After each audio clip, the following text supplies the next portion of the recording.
Ave, minhas imperatrizes e imperadores, salve, meus reis e rainhas. Calidum salutem omnibus vobis rimator historiae. Se em nosso último encontro desvendamos a complexidade dos beijos romanos, hoje vamos virar bruscamente a página para um capítulo bem diferente e mais escuro da cidade eterna. A Roma que conhecemos pelos livros é de um esplendor inigualável, se nós focamos apenas aquele período histórico. Porém, neste vídeo, nós deixaremos o brilho dos fóruns e a imponência dos templos e das arenas para trás. Como é capital de um império vasto, com sua arquitetura grandiosa e sua pompa, um lugar de leis, de civilidade, de triunfos aos vitoriosos ou de pax romana, para nós apaixonados pela história, que diz a respeito de tudo isso, imaginar e visualizar Roma de olhos fechados se torna uma tarefa bastante fácil. Só que, por trás de cada arco de triunfo, de cada templo de mármore, de toda linda domus, existia uma outra Roma, a das sombras, da luta diária, do crime, da desigualdade, da sobrevivência extrema, do desespero. Por trás dessa fachada de ordem e progresso, escondia-se uma outra cidade, uma cidade de centenas de milhares de habitantes, onde a escuridão da noite revelava um submundo vibrante e perigoso, e a criminalidade era tão presente quanto o mármore das suas construções. Esta tarefa de imaginação e visualização é sem dúvida bem mais complicada. Desde a luta pela sobrevivência nas vielas escuras e nos bairros mais esquecidos, até a enorme desigualdade social e a própria violência urbana. Neste vídeo vamos revelar como essa Roma, em seus aspectos mais desafiadores, possuía uma familiaridade quase chocante com as realidades que muitos de nós, infelizmente, ainda podemos identificar em nossos próprios tempos. Você verá que, mesmo há 2000 anos, as tensões sociais e o desespero de comunidades empobrecidas não eram assim tão diferentes. É uma perspectiva sobre Roma que raramente é contada e que certamente irá te surpreender. A violência caracteriza todos os aspectos da sociedade romana e deixa vestígios significativos não apenas em guerras civis, guerras bárbaras ou duros confrontos entre fações políticas, mas também na vida cotidiana, pública, doméstica, como também em ocasiões de entretenimento. Naqueles tempos, o ideal tipicamente romano do contemptus mortis, ou seja, o desprezo e o desdém pela própria morte, a capacidade de encará-la com serenidade e até indiferença, somava-se a uma cultura que também tendia a desvalorizar a vida alheia, sem restrições ou constrangimentos. Juntamente com a fome, o desespero e a inveja gerados pela insuportável desigualdade social, tudo isso levava a uma incontrolável violência cotidiana. Um verdadeiro buraco negro cravado no coração do esplendor imperial. Neste vídeo, portanto, vamos mergulhar nos becos labirínticos, nos cortiços superlotados e nas esquinas esquecidas que formavam os bairros sombrios da Roma antiga. Com o maior cuidado, vamos explorar o crime, a miséria e a luta diária pela sobrevivência, desvendando uma face da capital do mundo antigo que poucos ousavam visitar. Quem eram os criminosos? Quais eram os perigos mais comuns? E como era a vida para aqueles que viviam e operavam nas sombras dessa gigantesca metrópole? Prepare-se para uma viagem no lado mais cru e visceral da Roma imperial. O que você vai descobrir pode mudar completamente a sua percepção sobre a vida na maior cidade da época e que governou o mundo conhecido até então.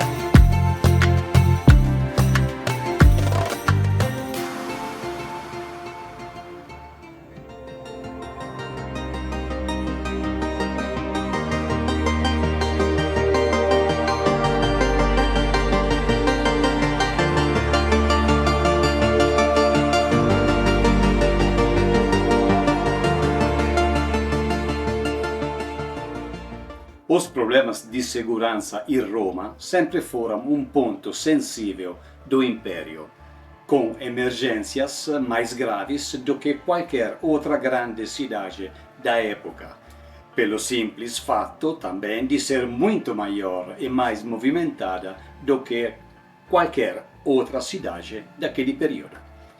De qualquer forma, nas outras grandes localidades do Império Romano, a situação não era muito diferente da capital.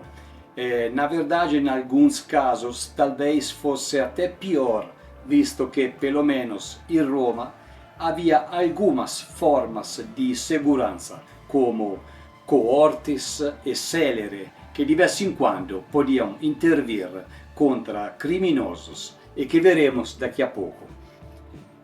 Marcial e Cícero escreveram ironicamente que só quem não tem nada de bens ou loucos saíam sozinhos à noite em Roma sem ter feito um testamento antes.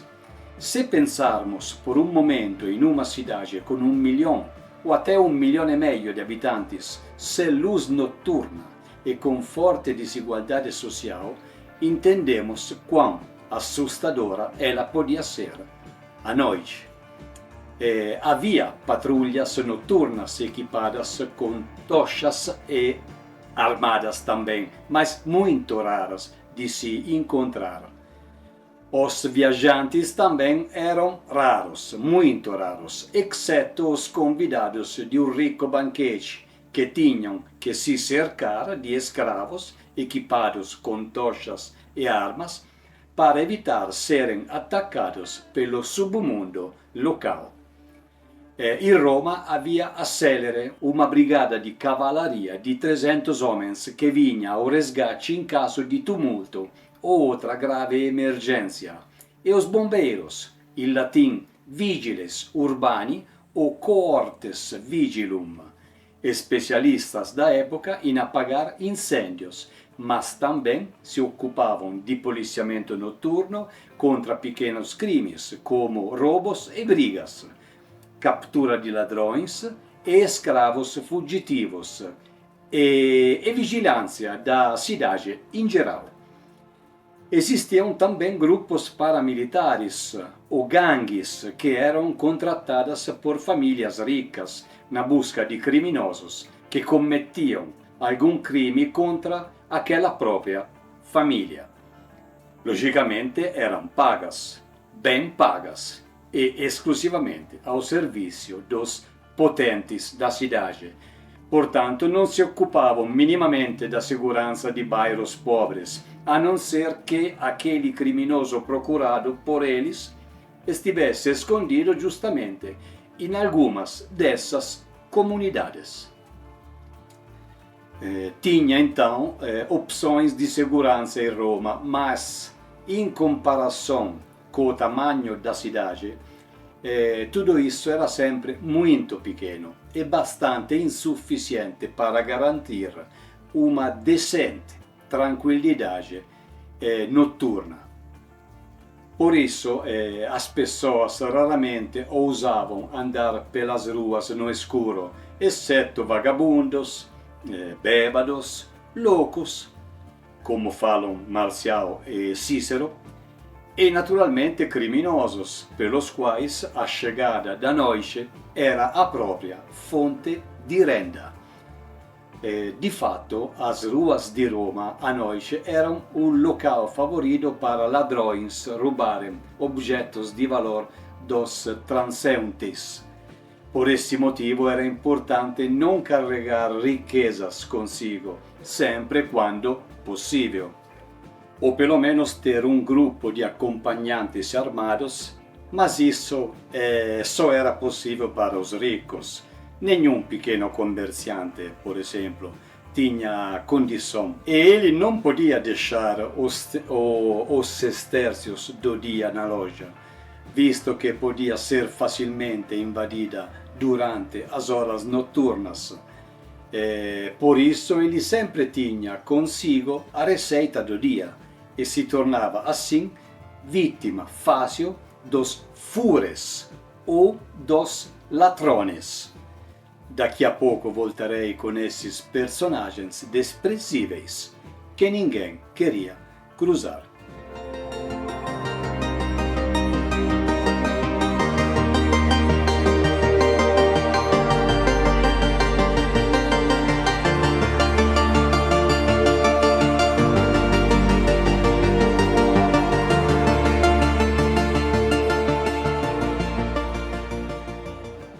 Para entender a criminalidade em Roma, primeiro precisamos visualizar a cidade para além dos seus monumentos mais famosos. Esqueça por um momento o Pantheon, o Forum na sua antiga beleza, ou o Coliseu em sua forma deslumbrante. A Roma Imperial era uma metrópole caótica, super populosa e, em muitas de suas áreas, profundamente insalubre. Era nesse ambiente, nas suas entranhas, que o perigo prosperava. A grande maioria dos romanos não morava em belas domus com pátios internos e termas particulares.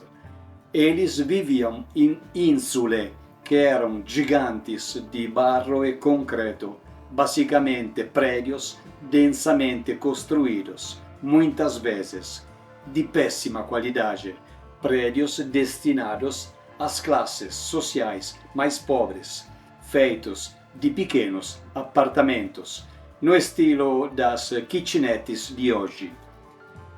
A maioria tinham até 5 andares, mas existiam alguns com mais andares ainda. Fontes dizem até 8. Nesses gigantes moravam um número ilimitado de famílias plebeias, as quais viviam amontoadas, quase todas de aluguel, e aluguéis muito caros pela época. Os preços eram calculados baseando-se em vários aspectos: pela localização, quando em áreas centrais, perto do fórum, perto dos bairros mais nobres ou próximo a pontos importantes da cidade, eram muito mais caros. Pelas qualidades do prédio, visto que as ínsulas variavam muito sobre este aspecto. As melhores podiam ter apartamentos maiores, água encanada em alguns andares, aquecimento central e paredes mais sólidas. Ao contrário, as piores eram verdadeiros cortiços superlotados, mal construídos, com alto risco de incêndio e desabamento. pelo tamanho do apartamento, que poderia ser desde um único cômodo pequeno, ou até um cenáculo, ou seja, um apartamento de vários cômodos para uma única família, ou mais, dependendo das situações. O valor do aluguel era calculado também pelos andares escolhidos. Curiosamente, e ao contrário de hoje, os mais baixos, térreo e primeiro andar, eram os mais caros e desejáveis, mesmo com maiores possibilidades de ser assaltados. Porém, ofereciam riscos menores de desabamento ou incêndios, eram mais frescos no verão, mais quentes no inverno e tinham melhor acesso à água e latrinas públicas. Ao contrário, os andares mais altos eram os mais baratos e os menos seguros, onde viviam os que tinham menores condições. Os cálculos que veremos a seguir são aproximados. Nós sabemos mais ou menos os salários da época de alguma classe trabalhista ou dos militares. O que é difícil saber é o poder aquisitivo da moeda dentro daquele específico período do Império. De qualquer forma, esses cálculos, baseados em várias fontes do período republicano e imperial, são próximos aos que os romanos vivenciaram realmente. Estudiosos dos séculos XVIII e XIX sugerem que o aluguel de um cômodo simples, uma kitchenette para entender melhor, in uma insula pobre, quasi um prédio dilapidado, poderia custar intorno di 120-150 sestercios por anno durante o auge do Império, ou seja, entre os séculos I e III depois de Cristo. Praticamente 10-13 sestercios por mês. Um trabalhador braçal, uma pessoa que trabalhava na construção civil, na agricultura, em serviços gerais como carregamento e descarregamento de materiais, escavação e preparação de terrenos para futuras obras, colocação de paralelepípedos nas ruas. Trabalhos simples, então, que não exigiam uma grande preparação profissional. Esses trabalhadores podiam ganhar entre 3 e 5 sestercios por dia, isso nos dias que tinha trabalho, e não era o ano todo.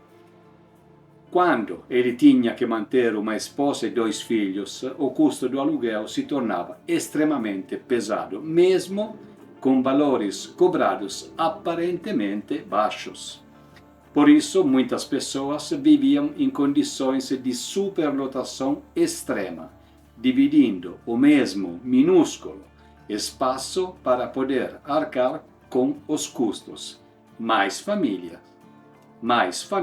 na mesma kitchenette. Um legionário geralmente ganhava entre 900 e 1.200 sestercios por ano como salário fixo, mais alguns extras. Esses extras dependiam, porém, dos sucessos militares e se caracterizavam entre pilhagens nos lugares de batalhas e recompensas governamentais. Neste caso, o legionário podia se permitir para ele e família um apartamento maior em um andar baixo e em um bairro afastado dos lugares de péssima reputação. Agora, se pegarmos em consideração apartamentos maiores, sempre nos andares melhores, em prédios de qualidade, em bairros de ótimo nível, o valor poderia ser significativamente mais alto, atingindo até vários milhares de sestercios anuais.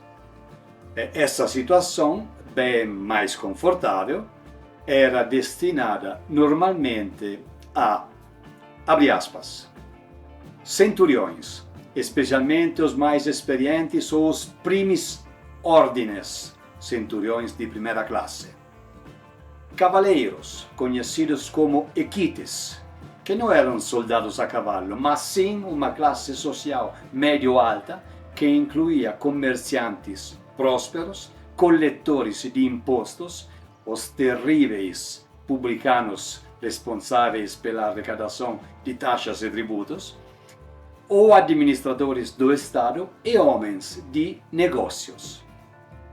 Também profissionais liberais bem-sucedidos, como médicos renomados, advogados com muitos clientes, professores de retórica famosos, como Quintiliano, arquitetos ou artistas de sucesso. Também comerciantes de grande porte e banqueiros, os argentarii. Também funcionários imperiais de alto escalão, não senadores. Temos também libertos ricos que, apesar de não terem o mesmo prestígio social de nascença, muitos conseguiam viver de forma luxuosa e um apartamento caro em uma ínsula era uma excelente opção para eles. Fecha aspas. Muitos desses exemplos que acabamos de ver podiam até ter uma domus mais modesta, mas alguns optaram por viver em apartamentos luxuosos de ínsule, talvez por conveniência, por segurança ou por serem recém-chegados à riqueza. Como resposta à explosão demográfica de uma cidade que podia chegar a 1 milhão de habitantes, e em determinados momentos do Império até acima de 1,5 milhão, as construções de ínsule, boas ou péssimas que seja, foi a primeira solução urgente criada pelos engenheiros imperiais da época.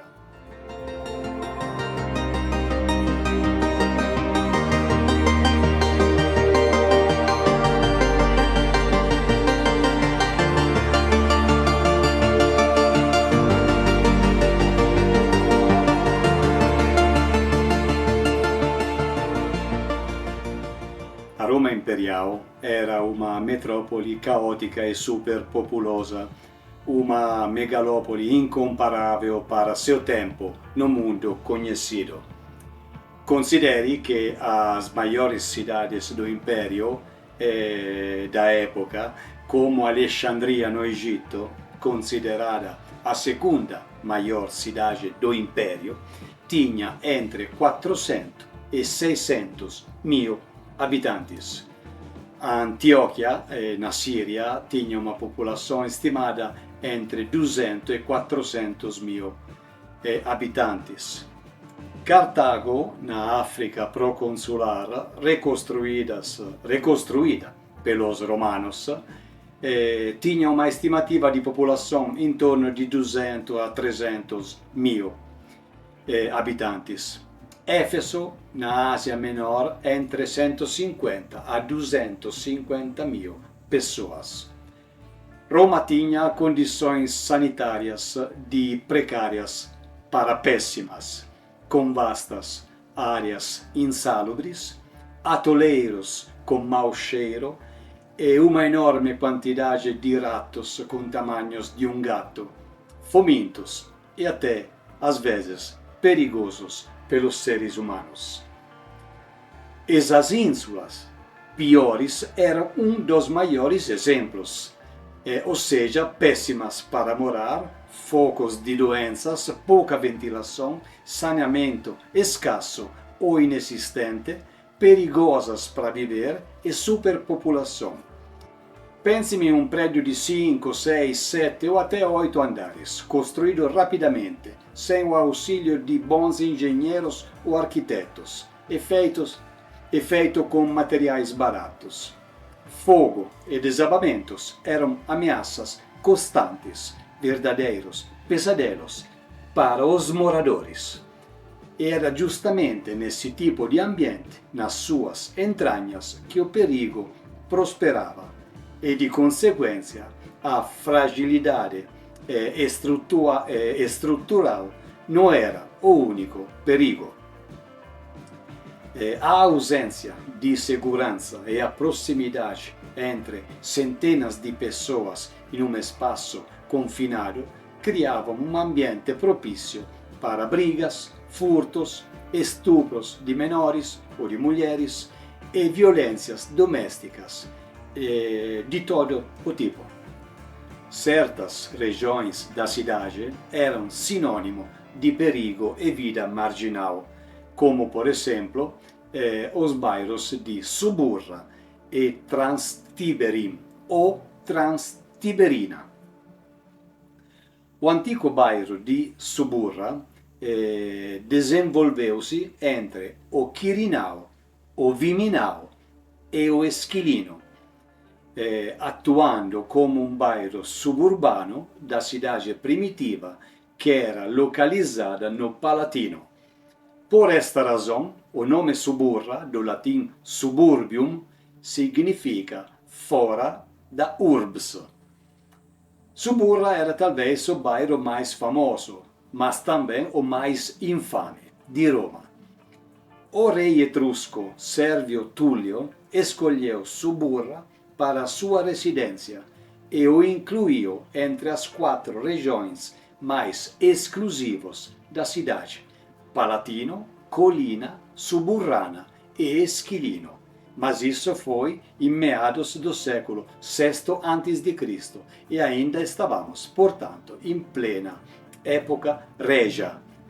Com o advento da República e mais ainda com o período imperial, Suburra se tornou a área mais autêntica e popular da cidade, densamente povoada, de classes mais baixas, o local das mais altas contradições sociais e humanas, hiperlotada, suja, barulhenta. Aconteciam inúmeros incêndios e desabamento envolvendo as insule, uma área então largamente evitada pelos romanos respeitáveis após o anoitecer, porque acima de tudo perigosa. Também devido à presença de vielas estreitas e escuras, dos bordéis mais infames, as lupanárias, onde a prostituição era muito barata, era uma constante atração para a população de menor nível cultural e econômico. Aqui se encontravam inúmeras caupone, bares e popine, tabernas vulgares ou infames, que ofereciam diversos serviços como alimentação, jogos de azar e quartos para alugar com prostitutas. Ao mesmo tempo, eram todos lugares extremamente inseguros devido à presença constante de criminosos e prostitutas com os próprios cafetões, personagens normalmente ameaçadores e poucos amigáveis. E o que ainda tornou esse bairro, mesmo perigoso, porém mais fascinante, é que algumas figuras célebres e lendárias de Roma tinham uma ligação direta com Suburra. Até o próprio Júlio César, segundo a tradição, nasceu por ali. E não apenas ele frequentou o lugar. O imperador Nero, em suas famosas incursões noturnas, ia para Suburra disfarçado para captar o humor das pessoas. O famoso poeta Marcial viveu lá quando chegou em Roma em 64 d.C., enquanto a imperatriz Messalina se aventurava em incógnita em busca de qualquer transgressão, revelando a natureza irrestrita do local. Na margem direita do Tibre, o bairro Transtiberina também era uma área de trabalhadores portuários e uma mistura de culturas, muitas vezes vista com desconfiança pela elite. Sua proximidade com o porto de Ostia e com o Rio o tornava um centro de comércio de 24 horas por dia, mas também un lugar de contrabandistas e outros elementos do submundo. Em geral, na cidade de Roma, não havia iluminação pública significativa. Nos dois bairros citados agora, menos ainda. À noite, as ruas se tornavam uma escuridão quase total, apenas pontuada por tochas ou lanternas particulares de quem ousava sair. Essa escuridão transformava as ruas em um terreno fértil para assaltos, emboscadas e atos de violência. Andar sozinho à noite, especialmente nos bairros menos nobres, era um risco enorme. Os ladrões, que eram bandidos perigosos, e os fures, ladrões geralmente menos violentos, agiam sobre a cobertura das sombras. Como já citado antes, embora Roma tivesse os vigiles, uma força de polícia, e os bombeiros, ambos os corpos criados por Augusto, o seu número era pequeno por uma cidade tão grande. Eles tinham responsabilidades de policiamento noturno, mas o foco principal era especialmente incêndios. O controle do crime de rua, portanto, era precário ou inexistente em várias áreas. A presença policial, ótima talvez com sua quantidade e estrutura para qualquer outra cidade do Império, no entanto, para Roma sempre foi insuficiente para garantir uma boa segurança em todas as vielas da cidade.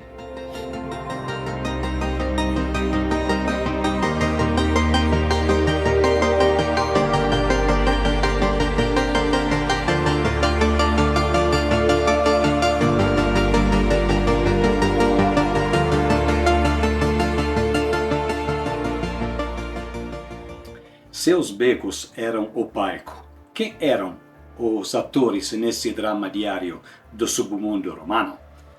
A diversidade social da Roma antiga garantia que a população marginal fosse tão variada quanto a própria cidade, com indivíduos de todas as classes sociais, status e origens, cada um lutando pela sobrevivência ou explorando as fraquezas alheias. Ladrões e bandidos eram os protagonistas mais óbvios da criminalidade. Os fures, ou seja, ladrões, atuavam principalmente em furtos, aproveitando-se das multidões nos mercados, dos portões abertos das domos ou da escuridão das insule. Podiam ser oportunistas que furtavam alimentos, roupas ou até objetos de valor.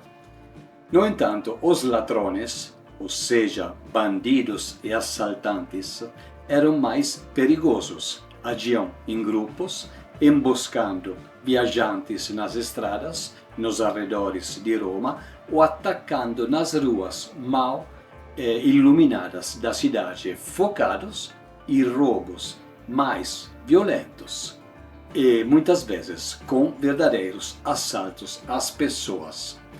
Os mais audaciosos podiam até invadir ricas domos ou belas casas.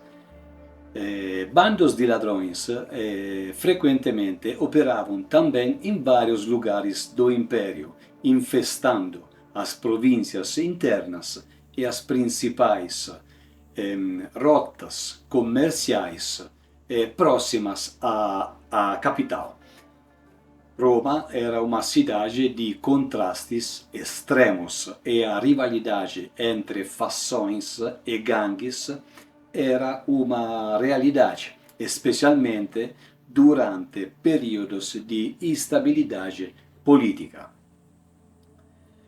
Muitas dessas gangues podiam ser formadas por jovens desocupados ou gladiadores aposentados ou rejeitados, ou até mesmo grupos políticos organizados para intimidar adversários. Brigas e confrontos violentos nas ruas eram comuns, muitas vezes acentuadas pelo consumo de vinho, de álcool.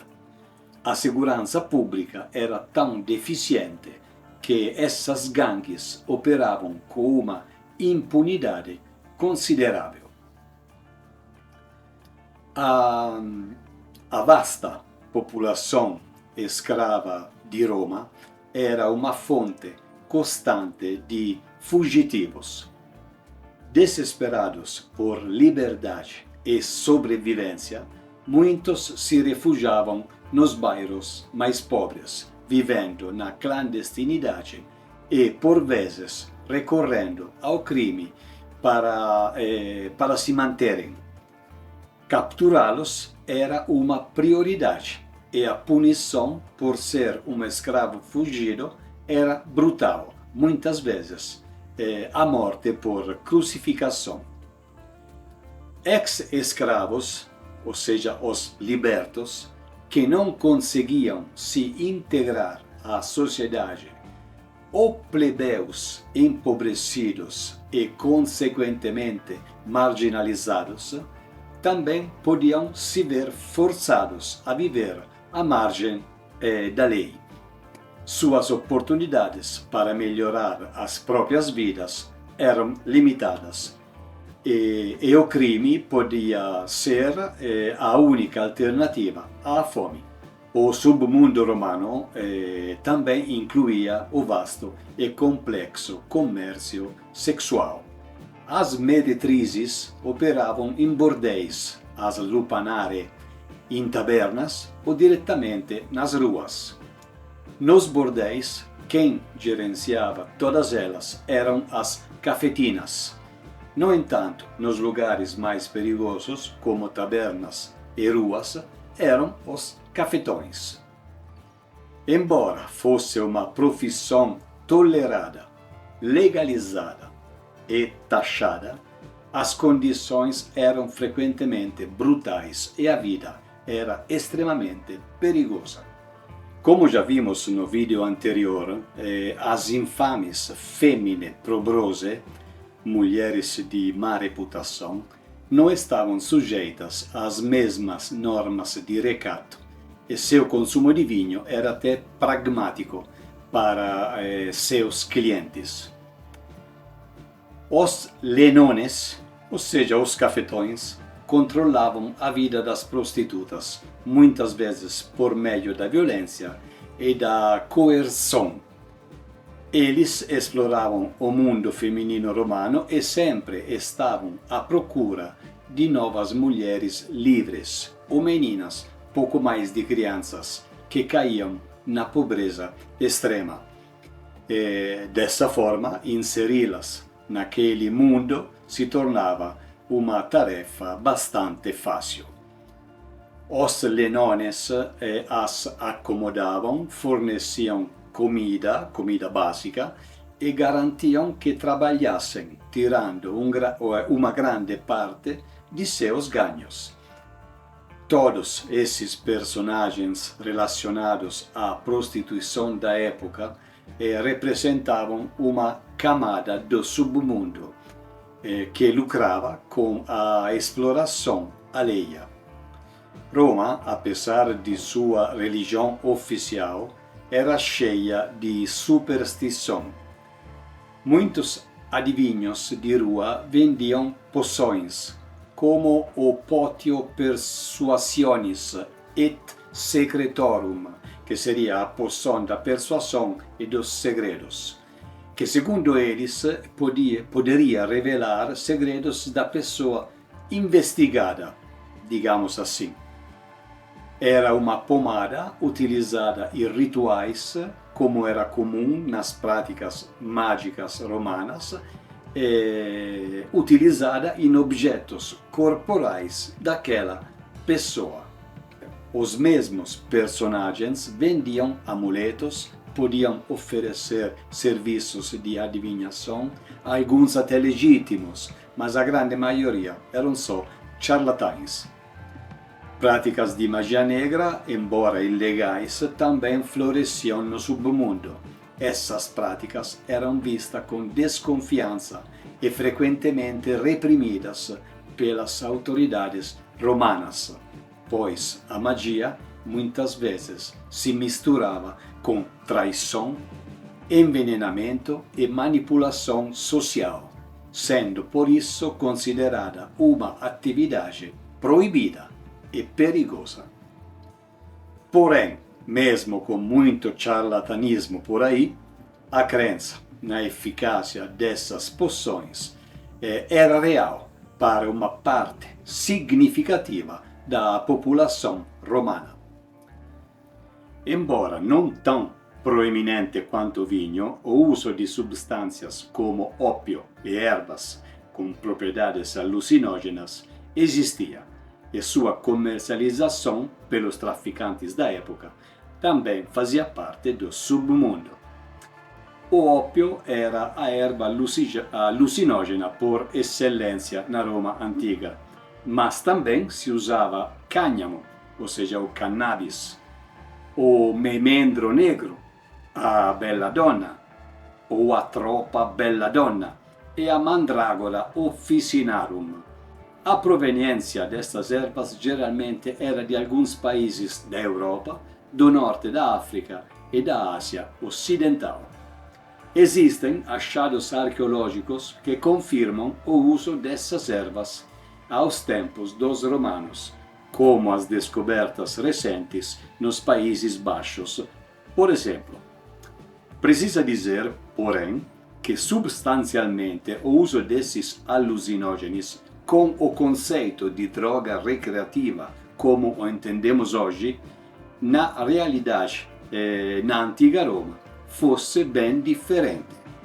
Naquela época, o uso não autorizado pelo governo e, portanto, sempre clandestino, era mais frequentemente associado a rituais religiosos, fins medicinais como epilepsia, dores, bronquite e asma, ou para lidar com estados de confusão mental, insônia e estresse.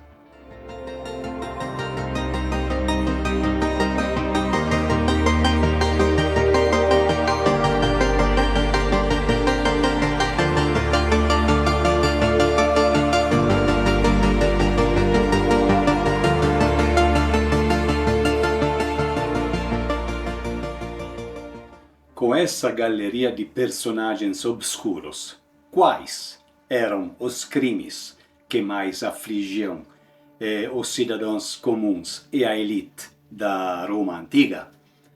A natureza dos delitos variava enormemente, desde pequenos furtos por necessidades até assassinatos complexos por poder ou herança. Em primeiro lugar, os crimes contra a propriedade, ou seja, furtos e roubos. Estes eram, sem dúvida, os atos criminosos mais prevalentes. Em uma cidade densamente populosa como Roma, o furto era endêmico, ou seja, algo comum e persistente, como se fosse uma característica natural da cidade e uma condição presente de forma constante e previsível. Nos mercados, nas basílicas, que eram edifícios multifuncionais vitais na Roma antiga, servindo como centros de justiça, de comércio e reuniões públicas. E até mesmo dentro das residências, qualquer objeto de valor à vista podia ser levado. Roubos ou assaltos tinham uma frequência assustadora. Normalmente eram mais violentos e mais perigosos do que um simples furto. Indivíduos ou grupos atacavam nas ruas escuras da cidade, visando joias, dinheiro, roupas ou qualquer item de valor. Viagens fora da cidade eram especialmente arriscadas devido à presença de bandos que ficavam na espera nas principais artérias ao redor de Roma. As domus da elite eram com certeza mais seguras. No entanto, as ínsulas eram, sem dúvidas, mais vulneráveis. Ladrões podiam invadir apartamentos para roubar, muitas vezes, enquanto os moradores dormiam ou estavam fora. Os homicídios também, apesar da imagem de civilidade que Roma deixava para todo o império, era uma parte constante da vida romana.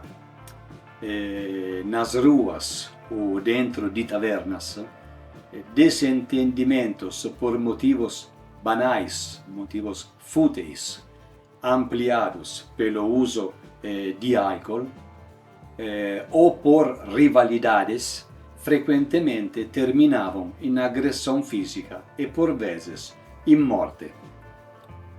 As armas brancas, como facas, punhais, os pujos, eram comuns. No entanto, na elite, o assassinato era frequentemente uma ferramenta política ou de vingança.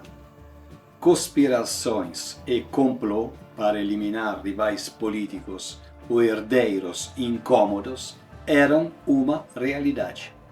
O envenenamento era um método popular e difícil de rastrear, especialmente quando as mulheres eram os algozes, como alguns casos famosos da história romana sugerem.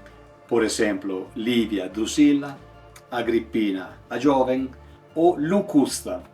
Locusta era especializada em farmacologia e preparações de venenos, uma das primeiras serial killer que a história nos informa. De todas elas, dessas mulheres, nós conversaremos em vídeos futuros.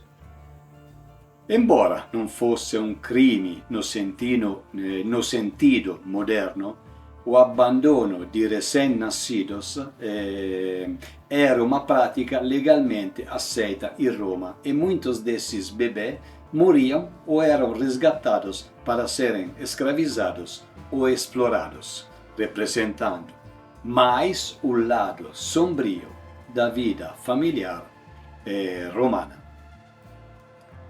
O mundo comercial e legal de Roma também era terreno fértil para a fraude. A falsificação de moeda era um crime grave que minava a economia e a confiança no próprio Estado.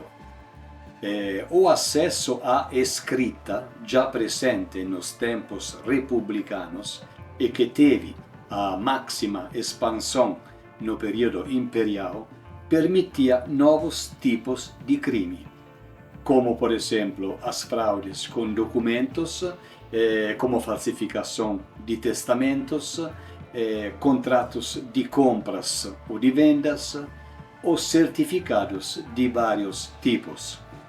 Este era um crime muito preocupante na vida social romana. Tinham vendedores que adulteravam produtos e prometiam o que já sabiam que nunca podiam entregar, enganando compradores que depositavam antecipadamente uma parte ou até tudo o valor combinado por aquele lote de mercadoria. As práticas de magia negra, as malefícias, eram consideradas crimes graves e que poderiam levar à pena de morte, especialmente se fossem usadas para prejudicar alguém ou para fins políticos. A extorsão, especialmente contra os mais ricos, era uma forma de crime organizado. Grupos podiam ameaçar a reputação ou a segurança de indivíduos, exigindo dinheiro em troca de silêncio ou proteção.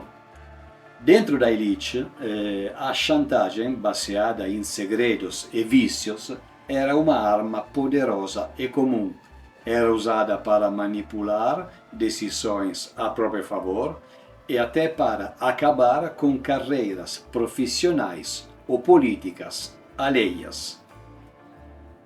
Da prática do sequestro de pessoas dentro da cidade, com o propósito de pedir resgate à família, no entanto, não existem citações históricas. Mas, infelizmente, sequestro de crianças para o tráfico de pessoas era uma prática bastante comum.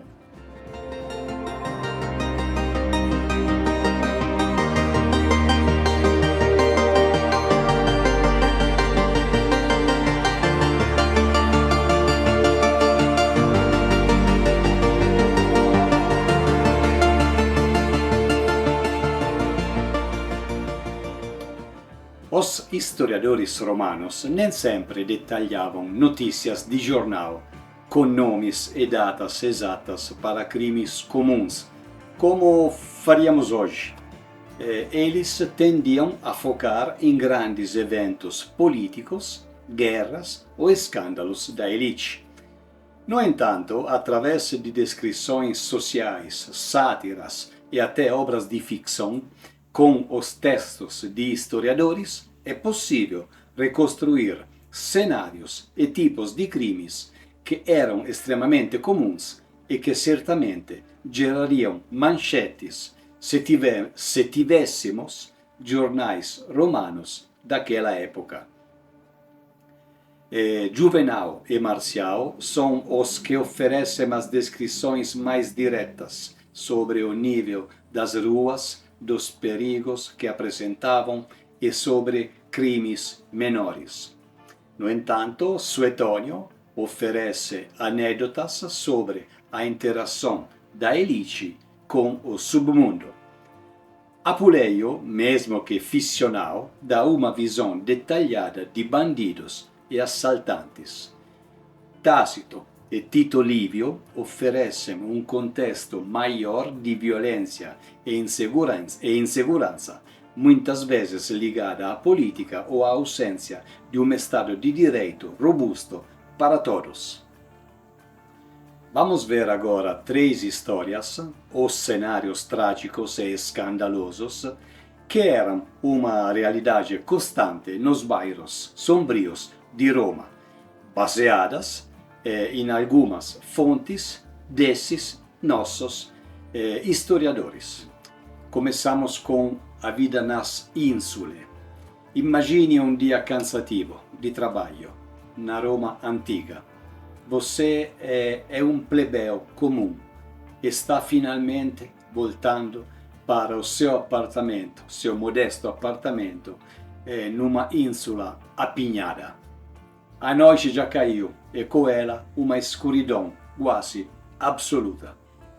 Não há iluminação pública significativa, apenas a luz bruxuleante de algumas tavernas abertas ou raras tochas penduradas em algumas esquinas, iluminando 1 metro quadrado apenas. O ar está denso, com cheiros de comida ou cheiros desagradáveis de lixo, animais mortos ou algo estragado que ficou em algum canto escuro. Além disso, o ensurdecedor barulho de uma cidade que nunca dorme. Você tenta caminhar rapidamente pelas vielas estreitas da suburra, prestando a maior atenção aos bandidos que espreitam nas sombras. Mas o perigo, muitas vezes, não vinha do chão, da sua esquerda, ou da sua direita, ou das costas. A falta de saneamento e a prática de jogar lixo nas ruas era comuns, e a altura e precariedade das ínsulas aumentavam o risco para quem passava a pé. O satírico Juvenal, um observador mordaz da vida romana, no seu Sátiras 3, poema capítulo 270, nos alerta. Os perigos da noite são muitos. Olhe, telhas que caem dos telhados das casas e lhe esmagam a cabeça, vasos estilhaçados que na maioria das vezes caem das janelas com tanta violência que deixam fissuras no pavimento em que embate. Louças de terracota pesadas juntas com restos de jantar caindo nas estreitas vielas, onde não existe o espaço para se refugiar e evitá-las. És imprudente, alguém que vai jantar fora e não considera a imprevisibilidade dos acontecimentos. Em cada janela aberta, onde alguém fica de olho nos seus passos à noite, a morte espreita. Por isso, tenha esperança em si mesmo e cultive a tênue esperança de que se contentem em despejar apenas o conteúdo de uma bacia sobre você. Por aquilo que nos conta Juvenal, nessas situações normalmente não há tempo para reagir e o impacto em nosso corpo é inevitável e pode ser até fatal. Sua vida corre o risco de ser ceifada por um ato de descuido, uma bobagem, uma idiotia, ou talvez um ato de pura malícia por alguém que vive poucos andares acima de nós. Uma morte anônima, trágica e humilhante, uma das muitas que ocorriam nas ruas escuras da cidade, um testemunho da negligência e da superpopulação que tornavam a vida nos cortiços uma roleta russa diária. Vamos agora com o segundo cenário. Nesta próxima crônica, Livio, Suetônio e Juvenal atestam a constante insegurança nas ruas e estradas e a grave ineficácia dos vigiles na patrulha de rua. O destino de um cidadão de bem se cruza com a brutalidade do submundo. É uma história que se repetiu incontáveis vezes nas ruas não patrulhadas de Roma. Um comerciante ou um artesão, talvez retornando de uma transação bem-sucedida, com alguns sestércios em sua bolsa, caminha de volta para casa. Ele até evita os bairros mais perigosos, mas a escuridão e a falta de vigiles, a polícia romana, tornam cada esquina uma armadilha em potencial. De um beco escuro surgem figuras ameaçadoras. Não são apenas ladrões, os fures, em busca de pequenos furtos. São ladrões, bandidos organizados e bem armados. A violência é rápida e implacável, sem negociação, sem aviso. Socos, chutes, talvez um golpe de faca, se você gritar ou xingar os bandidos. O objetivo é a bolsa. Qualquer tipo de resistência pode custar a vida. E quando custa a vida, o corpo é sempre deixado na rua e os assaltantes se dissolvem nas sombras, misturando-se à multidão anônima da noite. A chance de serem capturados é mínima. As poucas testemunhas, se tiver, preferem o silêncio ao risco de represálias. O crime fica impune e a família do falecido raramente encontra giustizia. Era o terror que espreitava o cidadão comum, uma demonstração da brutalidade do submundo, onde a vida humana valia muito pouco quando a oportunidade de um roubo se apresentava. Vamos agora com o terceiro e último cenário. A Roma antiga era um império construído sobre a base da escravidão e a demanda por novos escravos era constante e normalmente sempre em forte aumento. Embora a maioria fosse capturada em guerras ou comprada no mercado, existia uma forma mais insidiosa de obter mercadoria humana, o sequestro, especialmente de crianças. Imagine uma família plebeia, vivendo em condições de extrema pobreza. Seus filhos, muitas vezes, brincando nas ruas superlotadas dos bairros mais miseráveis. Nessas áreas, a vigilância era escassa e a miséria generalizada. Uma criança, talvez se afastando demais dos pais, é abordada. O sequestro era rápido, silencioso, quase invisível. Essas crianças podiam ser levadas para longe de Roma, vendidas em mercados distantes e suas identidades apagadas. Tornavam-se escravas sem nome, sem passado. Para os pais, a dor da perda era dupla: a do filho desaparecido e a da impotência total de nunca mais o rever, engolido pelo vasto e cruel sistema de escravidão. Esses crimes, embora menos documentados em detalhes específicos, eram uma sombra constante sobre os mais vulneráveis da sociedade romana. O lembrete de que, para muitos, nas camadas mais baixas da sociedade, a liberdade e a segurança eram privilégios e não direitos. Embora na cidade de Roma casos específicos com nomes sejam praticamente ausentes, a existência de sequestradores, plagiari e a preocupação com o tráfico de pessoas, inclusive crianças, é atestada por leis romanas e pela literatura, mostrando que, de fato, era uma ameaça real na capital.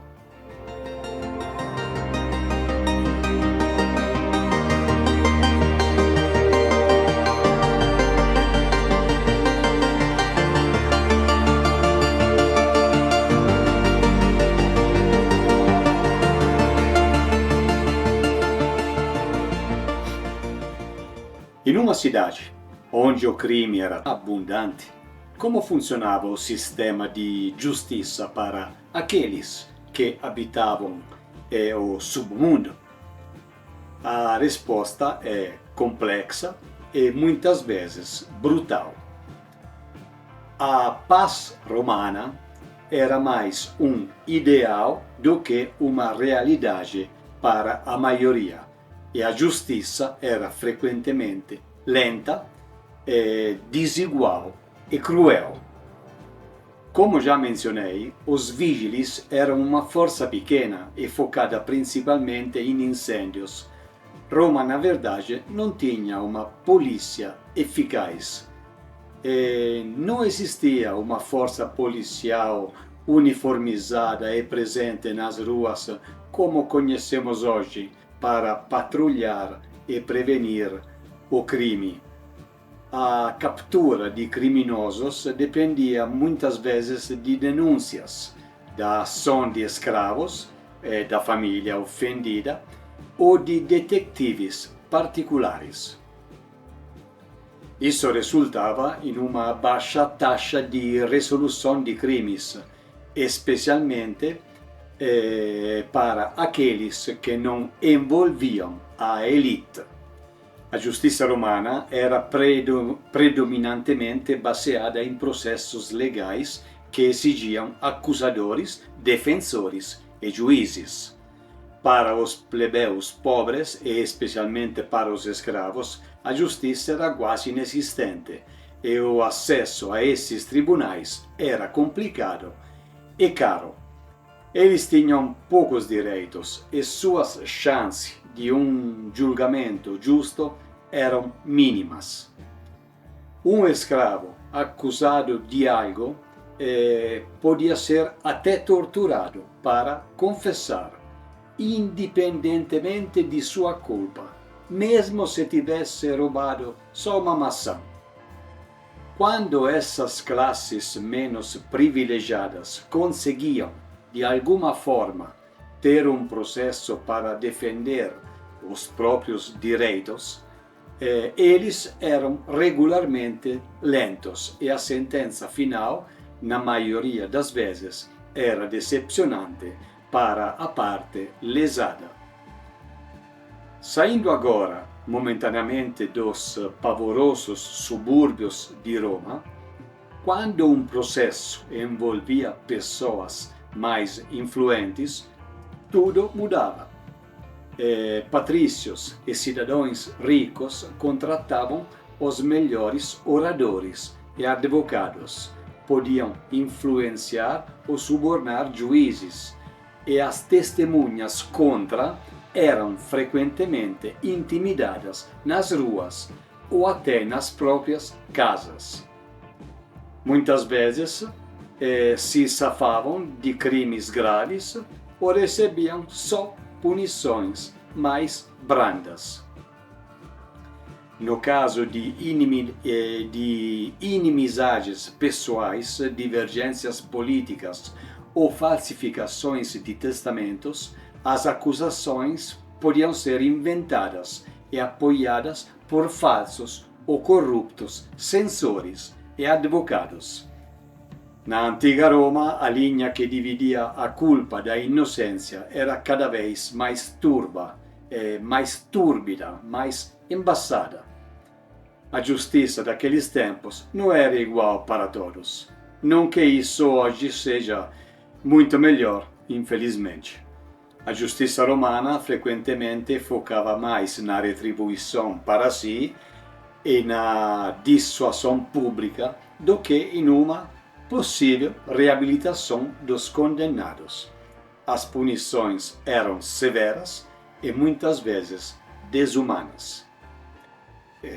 Flagelações, marcação com ferros ardentes e até mutilações eram comuns para crimes menores ou para escravos fugitivos.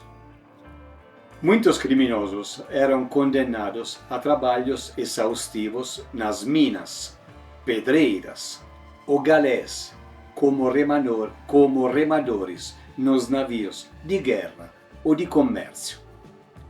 Essas extremas condições de trabalho frequentemente levavam a graves doenças e até a morte. A pena capital era aplicada para uma vasta gama de crimes, desde roubo, especialmente quando as vítimas eram as classes mais elevadas, a incêndios criminosos com mortos, e os métodos de execução eram terríveis.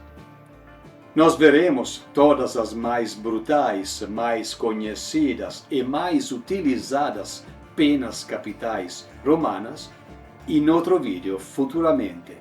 Por enquanto, limito-me a descrever brevemente só três, como a crucificação, que era reservada para escravos, rebeldes e criminosos da pior espécie. Era uma morte lenta e agonizante. A damnatio ad bestias, que significava jogar o condenado aos animais selvagens nas arenas. Era uma forma de execução pública e, no mesmo tempo, espetacular, que gerava renda, graças ao enorme fluxo de público que queria participar. Muitas vezes, essa pena era utilizada para cristãos e outros, considerados inimigos do Estado.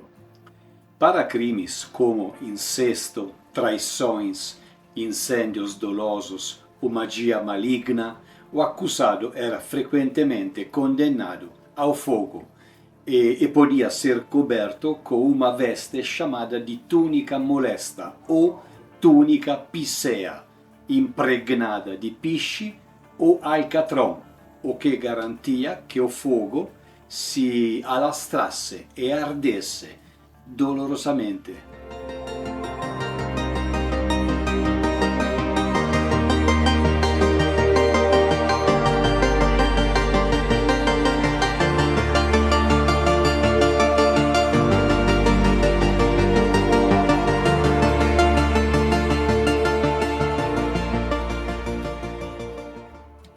Nenhuma discussão sobre a criminalidade em Roma estaria completa sem abordar seu motor principal, a imensa e gritante desigualdade social. A Roma imperial era uma sociedade de extremos, onde o luxo inimaginável da elite vivia lado a lado com a miséria mais abjeta da maioria da população. No topo da pirâmide social tinha uma pequena fração de patrícios, senadores e equites que detinham a maior parte da riqueza, das terras, do poder. Na base, milhões de plebeus empobrecidos, libertos, ex-escravos e especialmente escravos formavam a esmagadora maioria. Muitos viviam em condições de extrema pobreza, dependendo de distribuições de grãos, a nona e esmolas. Essa massa de pessoas, muitas vezes desempregadas ou com empregos precários, viviam em condições insalubres, com acesso limitado à água limpa e saneamento, e quase nenhum cuidados médicos. Quando a subsistência básica estava em jogo, a linha entre a legalidade e a ilegalidade tornava-se muito tênue. Pequenos furtos de comida, roupas ou objetos para serem vendidos podiam ser atos desesperados de sobrevivência e não eram atos de pura maldade, na verdade. Fora das muras da cidade, roubo de terras, banditismo nas estradas e até mesmo brigas por recursos escassos eram alimentados pela necessidade. A vida nos bairros pobres era inerentemente mais violenta.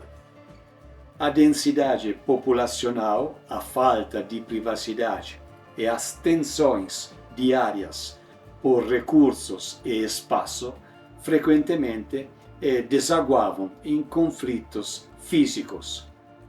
A ausência de oportunidades levava muitos a se envolverem em atividades ilegais ou a ingressarem em gangues como forma de obter algum poder, reconhecimento ou simplesmente garantir a própria sobrevivência e aquela de suas famílias.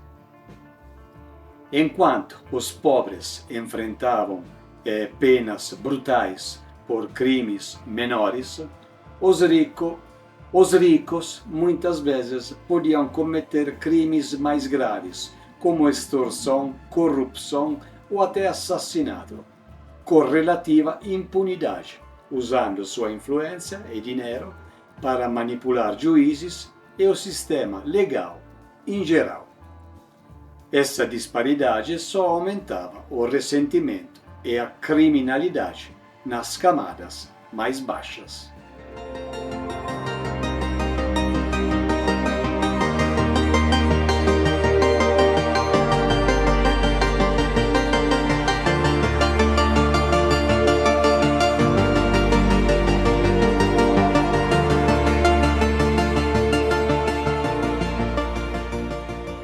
Ao final desta jornada pelos bairros sombrios de Roma, fica claro que a Cidade Eterna era muito mais do que os grandiosos monumentos que vemos hoje.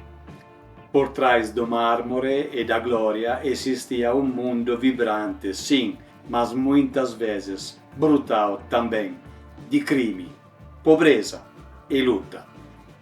Essa outra Roma nos lembra que, mesmo nas maiores civilizações, os desafios sociais e a natureza humana se manifestam em todas as suas complexidades. O submundo não era uma anomalia, mas uma parte intrínseca da vida urbana romana, moldada pela sua vasta população, pela desigualdade social e por um sistema de justiça que, para muitos, era distante, injusta e implacável. Ao explorarmos esses cantos esquecidos, ganhamos uma compreensão mais profunda da resiliência, do desespero e da vida cotidiana de milhões de romanos que, embora não tivessem estátuas erguidas em sua homenagem, viveram e forjaram a verdadeira essência daquela que foi a capital do mundo antigo. Agora, antes de entrar no último capítulo e me despedir, realmente queria dizer a vocês que Roma não era só violência, logicamente. Afinal, o foco desse documentário foi especialmente o lado sombrio da cidade. E nós conversamos muito apenas nisso. Mas Roma tinha muita condição boa por aquele período. E muitas dessas condições era absolutamente impossível encontrá-las, nem parecidas, em outros lugares do Império. Comércio e negócios eram prósperos. O mercado de trabalho era sempre à procura de mão de obra. A ascensão social era um sonho, sim, de todos, mas era um sonho possível também de realizá-lo até por um escravo. Roma tinha aquedutos que eram feitos de engenharia incomparável, que alimentavam fontes públicas e algumas residências. Tinha termas, os banhos públicos, sempre alimentadas pelos aquedutos. Tinha estradas eficientes, portos, anfiteatros, teatros e circos. A Caput Mundi era um enorme centro cultural. A educação era aberta para muitas famílias. A cidade era absurdamente cosmopolita. Pessoas de todo o Império viviam e interagiam em Roma, tornando-a também um lugar vibrante e diversificado. Jogos e espetáculos eram frequentes, como também festivais, celebrações, rituais religiosos. Tinha muitas tabernas e popinas, onde nasciam amizades verdadeiras, além de poder consumir boas refeições a preços conteúdos também. Pão e circo, panem et circenses, geralmente oferecido pelo governo nos grandes espetáculos, e paz e estabilidade, a famosa Pax Romana, o período que todo mundo queria, paz no Império e relativa estabilidade econômica, controlada e regulada pelo poder romano. Mesmo com os infinitos problemas de vida social, por séculos Roma continuou sendo como cidade dos sonhos por muitos habitantes do Império.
Chegamos ao fim.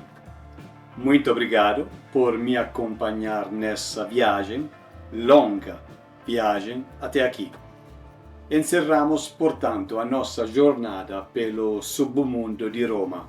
Espero que esta imersão tenha expandido sua visão sobre a cidade eterna. Se você gostou, deixe um seu comentário.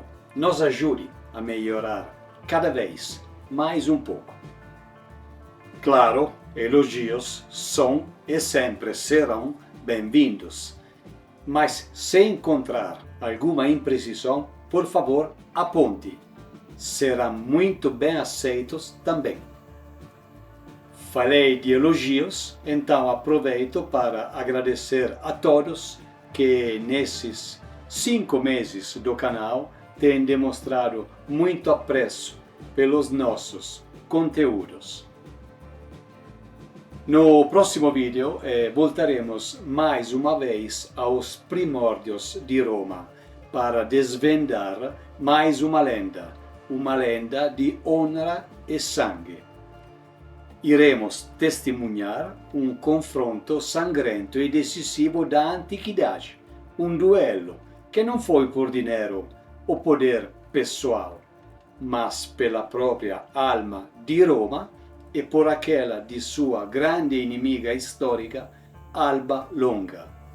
Falaremos da épica e brutal história dos Horácios e Curiácios.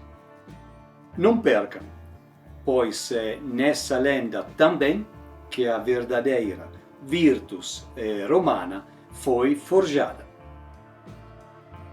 O que achou do submundo romano? Conseguiu encontrar semelhanças com o mundo que nos cerca? Pois é, são muitas, né? Estou muito curioso para saber a sua opinião. A criminalidade de 20 séculos atrás e a enorme desigualdade daquela época são comparáveis, segundo você, às de hoje? Se quiser, compartilhe o canal com seus amigos. Fique em paz. Vejo você no próximo vídeo dos Horácios e Curiácios. E ad maior sempre.